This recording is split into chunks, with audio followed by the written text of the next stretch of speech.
BJP দলে সততে এটা কথা কয় যে তেওঁলোকৰ দলটো শালীনতা ৰক্ষা কৰি চলা দল, কিন্তু যোৱাকালি মঙলদৈত উপস্থিত হৈ আঙুলতা ডেকাই যি ধৰণে আমাৰ সাংবাদিকক ব্যৱহাৰ কৰিলে তাত আমি আচলতে বৰ লজ্জিত বোধ কৰিছোঁ।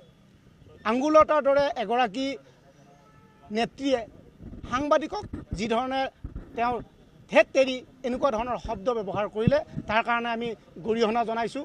আমি অসমৰ মুখ্যমন্ত্ৰী তথা বিজেপি দলৰ সভাপতিক আমি আহ্বান জনাইছোঁ যে আপোনালোকৰ এই ধৰণৰ এগৰাকী নেত্ৰীক যদি এই ধৰণৰ দায়িত্ব দিয়া হয় তেনেহ'লে আপোনালোকৰ সেই দায়িত্ব কিন্তু তেওঁ সুচাৰুৰূপে পালন কৰিব নোৱাৰিব বুলি আমি ধাৰণা কৰিছোঁ। কাৰণ সাংবাদিকৰ লগত যদি তেওঁ ভাল ব্যৱহাৰ নকৰে তেনেহ'লে তেওঁ কাৰ লগত ভাল ব্যৱহাৰ কৰিব?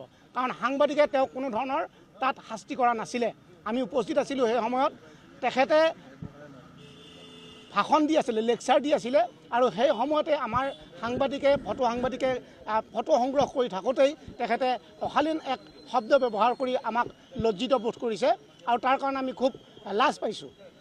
আৰু সেইকাৰণেই আজি আমি মঙলদৈ প্ৰেছ ক্লাবৰ সন্মুখত বিভিন্ন দল সংগঠনৰ সহযোগত আজি আমি ধৰ্মঘট পালন কৰিবলৈ ওলাইছোঁ।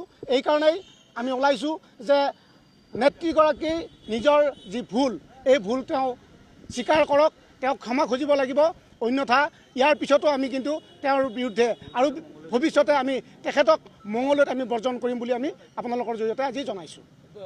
চাওক, মহিলা সবলীকৰণৰ বাবে যিখন সভা অনুষ্ঠিত হৈছিল তাত অধ্যক্ষাগৰাকীয়ে মহিলা সবলীকৰণৰ যি অধ্যক্ষাগৰাকী আঙুলতা ডেকাই মঙলদৈত উপস্থিত হৈ মঙলদৈ সাংবাদিকসকলক যি দুৰ্ব্যৱহাৰ কৰিলে, ইয়াৰ আমি তীব্ৰ ভাষাৰে গৰিহণা দিছোঁ। আৰু এগৰাকী মহিলা সবলীকৰণৰ বাবে অহা এগৰাকী তেওঁলোকৰ অধ্যক্ষা, যিগৰাকীয়ে নিজকে এগৰাকী সবল নাৰী সবলীকৰণৰ বাবে তেওঁ নিজকে এগৰাকী নেত্ৰী বুলি ভাবিছে, সেই নেত্ৰীগৰাকীয়ে যি সাংবাদিকসকলক দুৰ্ব্যৱহাৰ কৰিলে আচলতে এয়া আমি লজ্জিত বোধ কৰিছোঁ আৰু দৰংবাসীৰ কাৰণে লজ্জাৰ বিষয়। আৰু তেনে এগৰাকী পদবীত থকা বিষয়াই বা ব্যক্তিয়ে যদি এনেকুৱা ধৰণৰ অশালীন ব্যৱহাৰ কৰে, সাংবাদিকক অশালীন ব্যৱহাৰ কৰে, তেনেহ'লে এইটো গণতন্ত্ৰৰ প্ৰতি এটা চৰম ভাবুকি ধৰণৰ কথা।